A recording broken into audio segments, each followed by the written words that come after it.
program created by the Rio Grande Oil Company. Los Angeles Police calling all cars, attention all cars. Attention all Los Angeles County Sheriff's cars, broadcast 108. A dead body has been found under the Spring Street Bridge in North Long Beach. That's all. Rosenquist.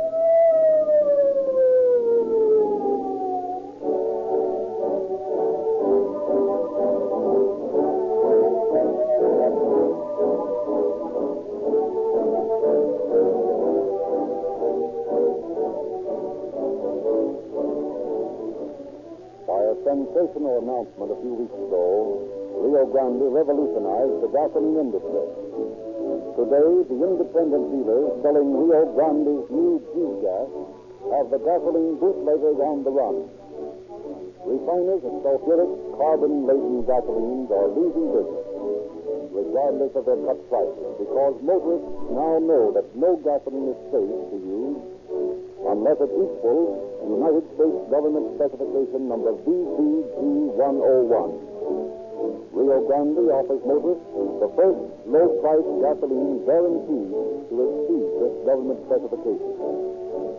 Rio Grande's new G-gas sets a new high-quality standard in the low-price market. If you are tempted to buy cut-price gasoline, first ask to see a written guarantee that it meets government specifications.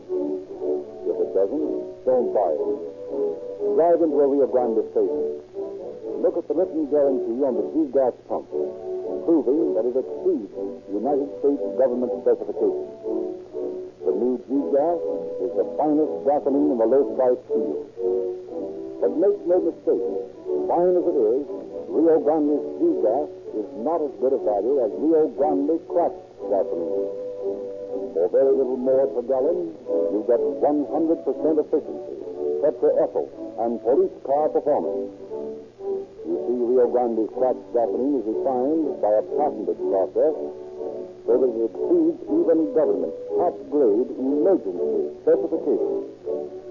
That's why police officials of so many communities have chosen cracked in competition with every other gasoline available to power more police cars, ambulances, fire engines, and other emergency equipment than any other brand. So if you are a user of low-priced gasoline, protect yourself by getting Rio Grande's guaranteed G-gas. But if you want the best buy for your money, more speed, more power, more mileage, more value, then use the gasoline police cars use. Rio Grande cracked.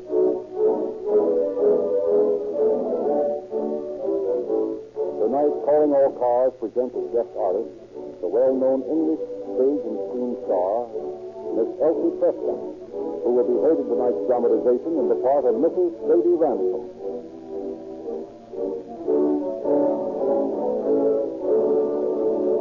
And now it is our great pleasure to present Sheriff Dean Bisbee of Los Angeles County.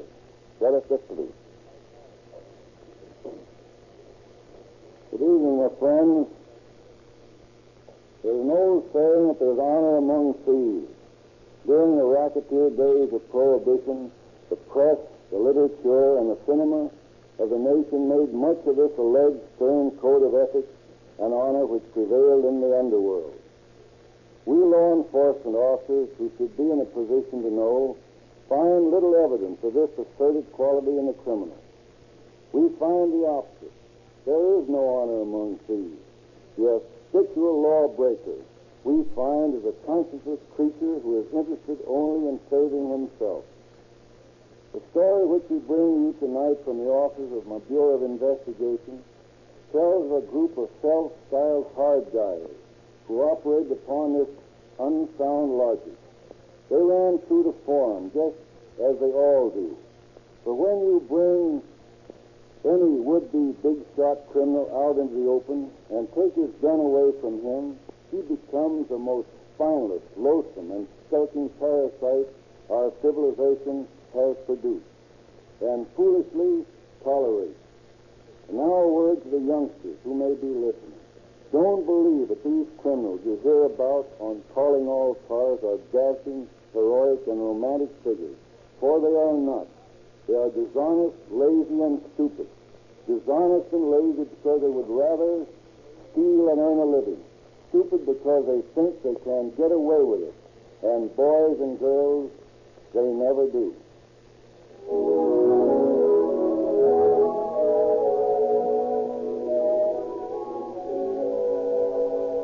It is a few days after Christmas in 1932.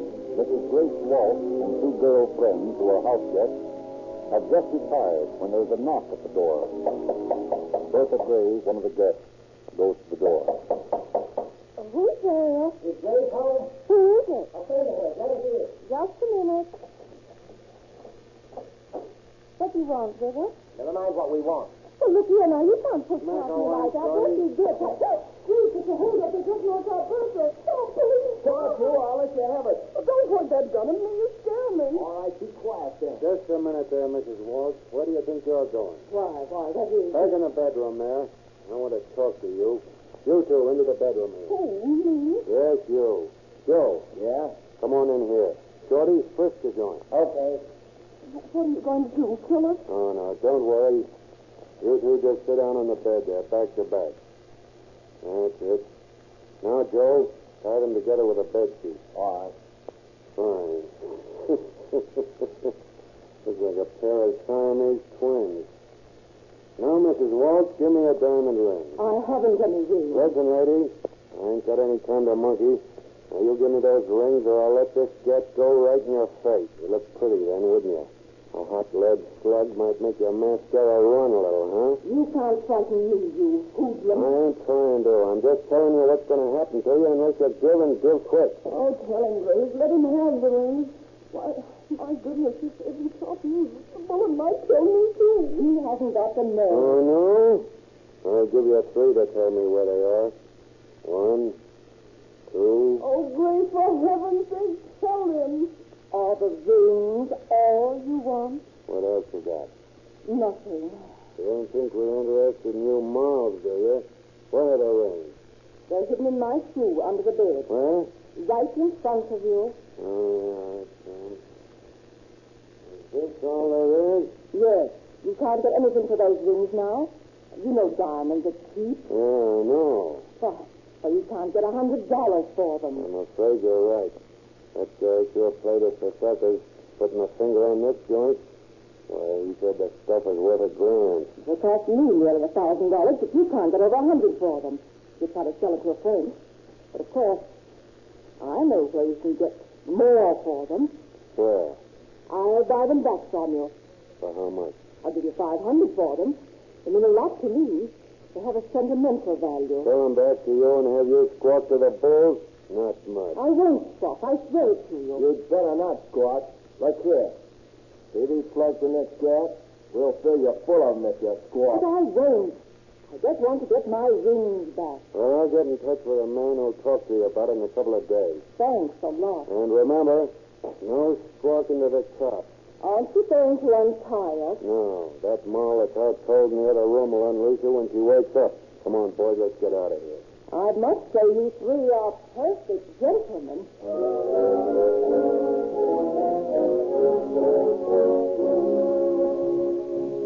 And a half hour later, in the apartment of Mrs. Sadie Ransom, proprietor of the Elite Hotel on South Broadway, the three thugs are crouched around the kitchen table inspecting their meat. Hey, Sadie, got a pair of pliers? Yes, there is in here. Bring them in. Okay, honey. Shorty, did you call that double-crossing Sox and tell him to get up here? Yeah. Can you imagine us singing a joint like that first? Guaranteeing us that there'd be $1,000 at least in it? No, we get a 3-bum diamond ring. Here the pliers, honey. Okay, thanks.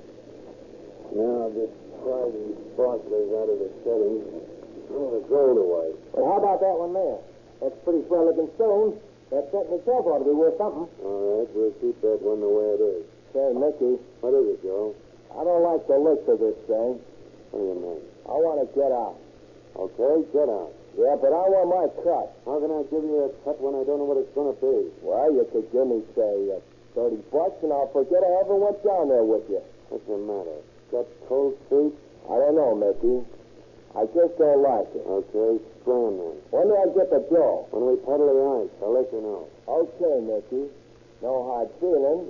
Forget it. You know how it is with the wife and the kids, and I don't want to get in no Yeah, I know how it is. Now scram. Well, so long, Mickey. So long. What a yellow rat he is. Yeah, we'll have to keep an eye on him. He'd squeal at the top of a hat. Don't you think we ought to bump him off and make sure he don't? Not yet. Just keep an eye on him. See where that is, will you, Sadie? Okay. It's set, Mickey. Send him in here. Well, boys, how can we go? Why, you double-crosser, we ought to rub you out. Now, wait a minute. What's the beef? I ain't done nothing. You told us there was a grand in rocks down there. Well, there is. Here, You call get it. 'em? Told us a grand? Look, 3 bum rings. Ain't worth $100. The dame herself said so. You offered to buy 'em back for $500, and that's the most we could get for 'em anyway. Now, wait a minute, you guys. How much do you know about diamonds? Well, anybody can see that these aren't worth anything. Yeah? That's all you know about it. We ought to rub you out for giving us a bum steal like this. I didn't give you no bums here. I can go out and get a grand for this one ring here alone. Let alone what you can get for the 2 smaller ones. You can? Sure. Okay, you take the ring and get a grand for it. Wait a minute, Mickey. You ain't gonna let this cheap tin horn walk out of here with that rock, are you? Say, Shorty, I heard about enough out of you. You ain't heard nothing yet. I got a mind to fix you. All right, Shorty, cool I on. don't see no sense in letting these smugs have the ring. Listen, Shorty, he knows where to peddle it, and we don't, see? Well, I'd rather get 100 for it and have the cents in my pocket than let him sell it for a grand and never see the color of his money. I ain't gonna take a powder on you. How do I know that? Listen, Shorty, Stocks is on the up and up. He'll do the right thing. Well, if he don't, I'll take him for a nice long ride. You sure sound like a tough guy, Shorty. I know my racket, and I say you don't get the ring. And I say he does. You want to make something of that? Well, if he don't waltz back here with a grand, it'll be on your neck too, Mickey. Don't worry, boys. I'll get you a grand for it. I know a gambler down on Spring Street. He'll buy it.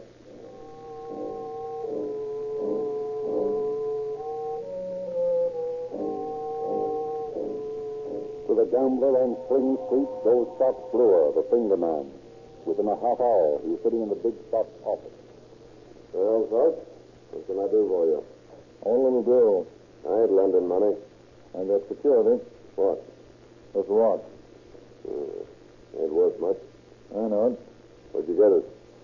What do you care? I don't. How much? Well, let you have $100 on it. That's okay. There you are. Thanks. Can do a little gambling? Maybe?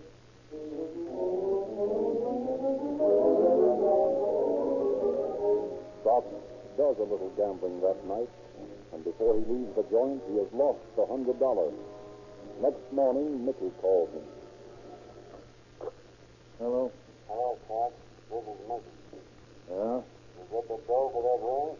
Say, Mickey, I'm in a spot about that. Oh, what do you mean? Well, to tell you the truth, Mickey, I lost the ring. You lost it? Yeah. Where? If I knew, I'd go find it. I stuck it in my vest pocket when I left your joint last night. When I got downtown, it wasn't there. There was a hole in my pocket. You know where that puts me with Shorty. Yeah, I know, Mickey, and I'll try to make it up.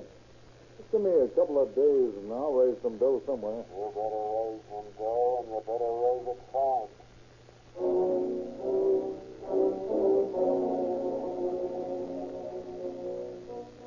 And that is the last Mickey hears of Stock. Several days go by, and he and Shorty travel to Long Beach to try to find him, but no one has seen Stock for a week. Shorty is growing impatient.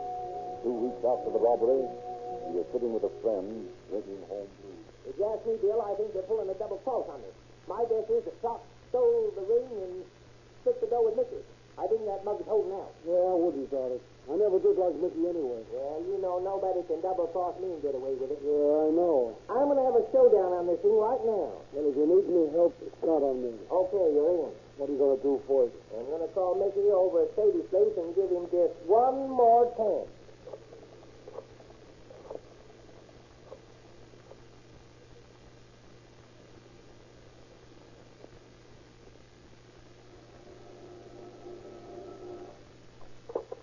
Elite Hotel? Hello. Is Mickey there? Yeah. Hey, Mickey. Yeah? Thank you. Hello? Mickey's sorry, Mickey. Yeah? Well, I ain't heard from him. I'm getting tired, Mickey. You get that bill before midnight tonight. I'll be over here at Field waiting for it. And I ain't fooling. What was it, honey? Nothing. I just got 12 hours to live, that's all.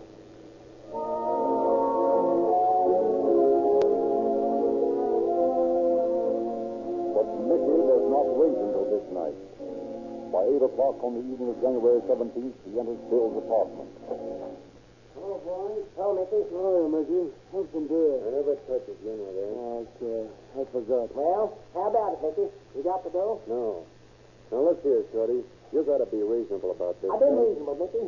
Now I want that Did dough. I tell you I can't find stock? I told you not to give him the rock in the first place. I know you did, but I thought he was on the up and up. How was I to know he crosses up? Well, I could tell by looking at him. Anyway, I don't think he has crossed us up. He lost the ring and he's trying to raise the dough somewhere. Oh, yeah? Sure. Naturally, he don't want to get in touch with me until he has it. Mickey, you talk like a baby in arms. Well, I believe his story. Well, I don't. Now, listen. I'll give you until midnight to get that dough. I know, but Christ, what do you want me to do? Blow up a bank? I can't do anything. My hands are tied. Okay, I'll tell you what we'll do. We'll go down to Long Beach and try and find that house. And if we do, we'll get that dough out of him or drop him off the dock in a barrel of wet cement. I'm sick and tired of this story. I want to see him just as bad as you do. Yeah, I'll bet you do. Come along, Bill. We might need your help. Yeah. You might as good.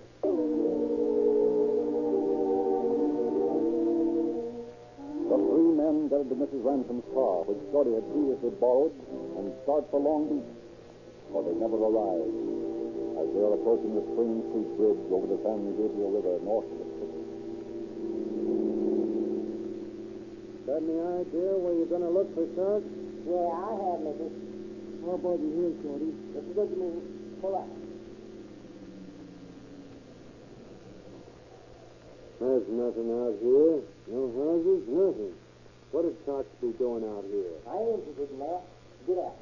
What for? Don't give me your argument. Get out. What's your big idea, Shorty? This is the showdown. You understand? Yes, but... I'm doing the talking. Your turn will come next. I want to know what you did with the money from that rock. I never got no money for that rock. I told you the truth. Doc stole me and told me he lost it, and I ain't seen him or the ring since. You're lying, Mickey. Doc stole that ring and you split the dough. That isn't true, Shorty. Listen, Mickey. Nobody's ever double-crossed me and got away with it. Now, what'd you do with your cut of the money? I ain't got no cut, Shorty. I swear to God I ain't. What is this stuff over with his Shorty? Give it to him. Mother, No, Shorty, Bill, for God's sake, don't. I've been telling you the truth. I swear I Now, don't. you can't take it, huh, Mickey? Sure I can take it. Sure I can. I got more guts than you ever had. I ain't got nothing to lose but my life. I'm clean. I'm on the up and up. Go on, rub me out. Rub me out and see if you can take it. You're a big shot with a rod in your face, ain't you? You cheap little hijacker. Yeah. Well, can't you do a better job on that? Here. That did the work. Come on, Bill. Let's dump him over this bridge here. Come on. There he goes.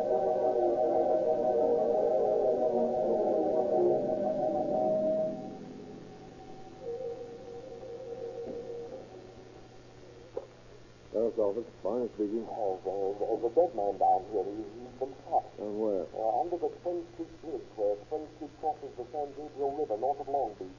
Who's speaking? Well, I don't want to tell you. Why not? Well, I was out with some other guy's wife when I found the body. I don't want to be mixed up in this. You just come on down here. You'll find it.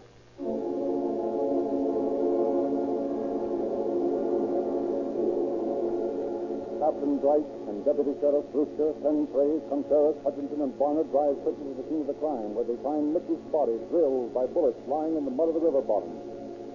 While powerful automobile searchlights play on the scene, the officers go over every square inch of ground for sleep.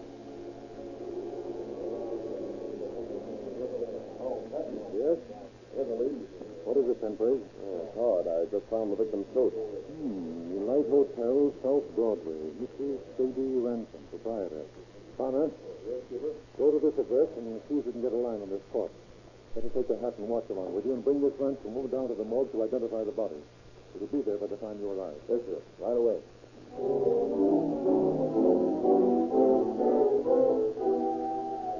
And While Deputy Sheriff Warner is speeding toward Los Angeles, Shorty returns to the hotel. Oh, Shorty, I've been going nearly crazy. Where is he? Where's Mickey? Take it easy, baby. Take it easy. What's he doing? Stop asking. Mickey and Doc both double-crossing. What do you mean? Shorty, where's Mickey? For Pete's sake, tell me. Mickey's dead. I bumped him off. Oh! I'll pipe down your stupid skirt.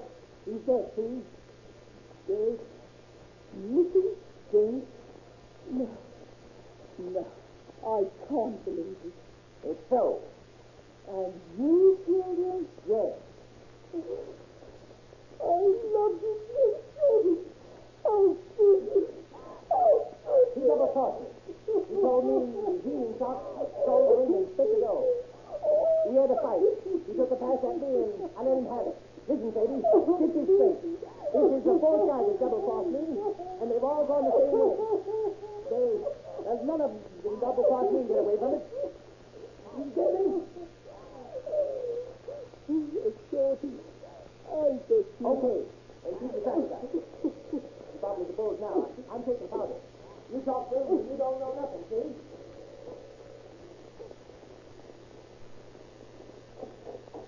Yes? What is it? Is this one of your cards? Yes. Why? I'm from the sheriff's office. What's the matter? Is anything wrong? Yes. You recognize this hat and wristwatch? Why, yes. I think they belong to Mickey Erner, aboard this man. That's fine. Put on your hat and coat. We're going to the morgue.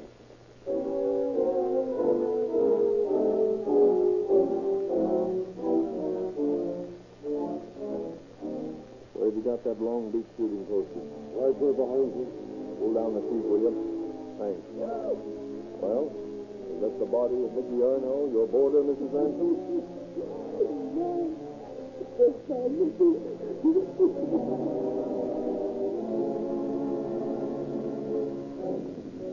And the next morning, Captain Blight holds a council of war with his men, who have spent half the night setting up on Mickey Erno's friends, acquaintances, and relatives.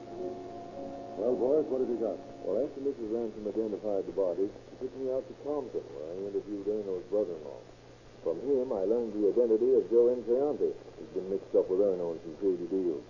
I asked Contreras to bring him in. Where is he now, Contreras? I got him outside, Captain. Good. We'll question him a little later.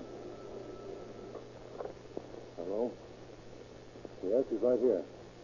Just a minute. To you, Bonner. Oh, thanks, Captain. Hello? Yes?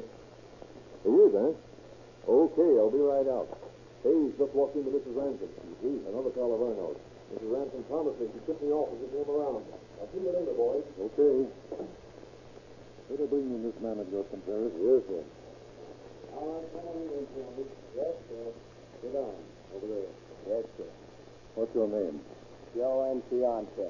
Did you kill Mickey Erno? No, Who did? I don't know. Do you know Mickey Erno? Yes, How long? about 4 months. Do you know Shorty Hayes? Yes. What did you kill Mickey for? I didn't kill him. Now, we know you were mixed up in some shady deals with him. I ain't mixed up in murder. I got a wife and kids. I ain't hot. What jobs were you on with Mickey? Oh, I wasn't on any jobs with him. We know different. Well, only one. Where? Well, I only drove the car down and drove it back. I'm clean, I tell you. I just drove Mickey down there. Mickey and Shorty. Then I drove him back, and they showed me some diamonds when they got back. How many diamonds? Oh, a couple of 3 rings. I'm clean, I tell you. When was this? On Christmas week sometime. Sounds like that Grace Walsh robbery, Cap. Right. What did you murder Ernie for? I didn't murder Mickey. I ain't seen Mickey since that night. All right, I was in on that robbery. But I didn't do no bump off. All right, then.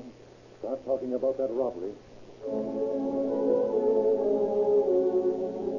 And while Deputy Sheriff Barner speeds toward Mrs. Ransom's hotel, Joe Entriante still tells the details of the Grace Walsh robbery.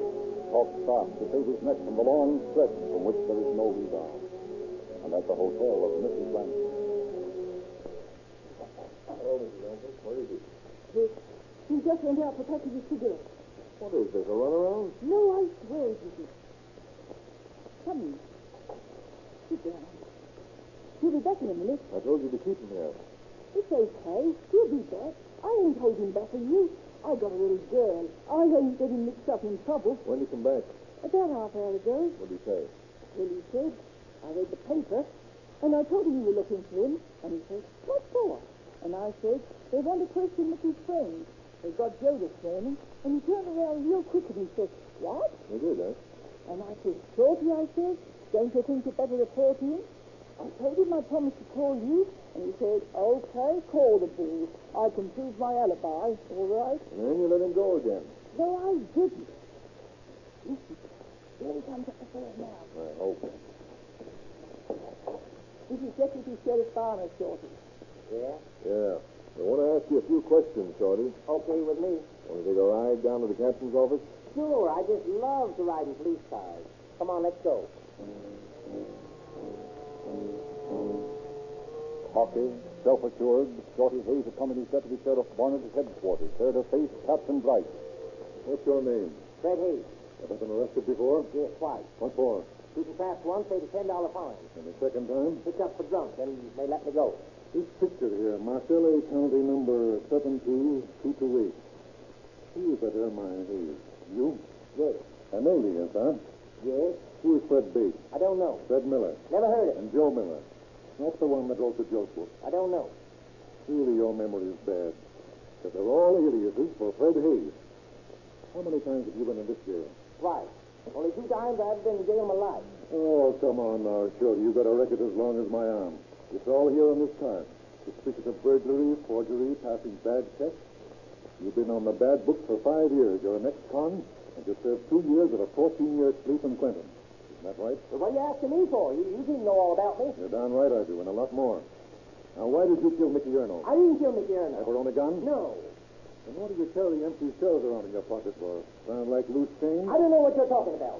You showed Mrs. Ransom a handful of empty shells after you came back and told her that you bumped off Eno. Now, why did you do that? I ain't talking.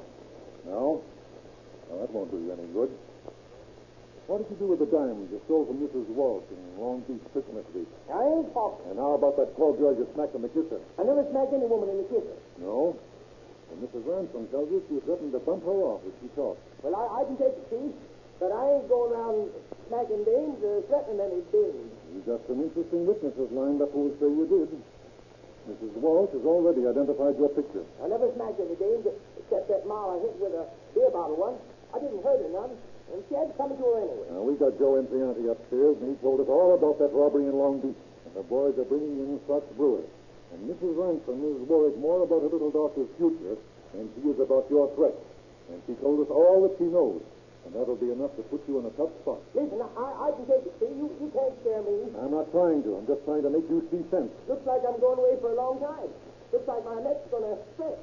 But I can take it, see? Boy, how I can take it. You can't scare me. You can't make me talk. I'm hard. Who was in on this job with you? I ain't talking. Why did you bump off Mickey? I ain't talking. Why did you bump off Mickey Erno? I ain't talking only. Only what? Only I can take it, see? Boy, how I can take it. Go ahead, stretch my neck. I can take it like a man.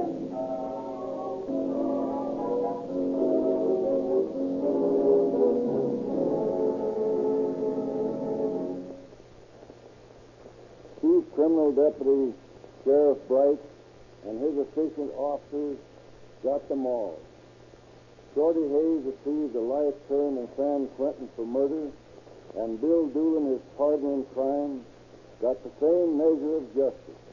Scotch Brewer went to San Quentin for robbery, and Joe Imprianti, pleading guilty to robbery, got 2 years in the county road camp and 8 more years probation.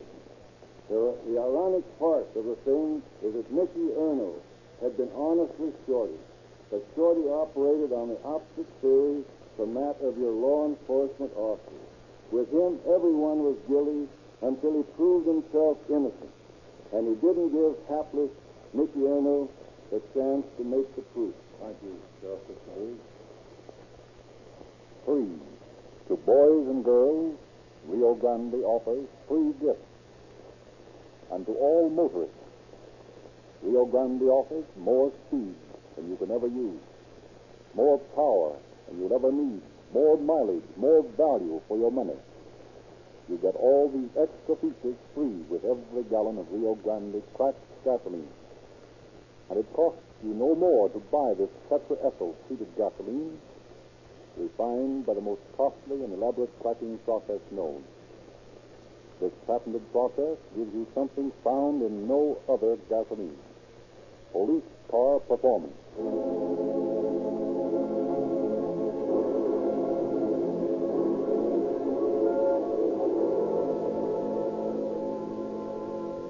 Los Angeles Police calling all cars, attention all cars. Attention all Los Angeles County Sheriff's cars. Cancellation broadcast 108 regarding a dead body found north of Long Beach.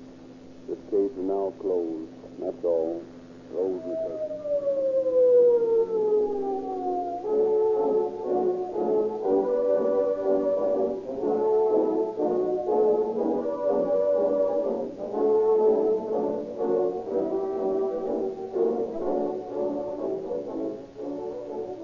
Get your latest copy of the Calling All Cars News, given away wherever Rio Grande cracked gasoline is sold.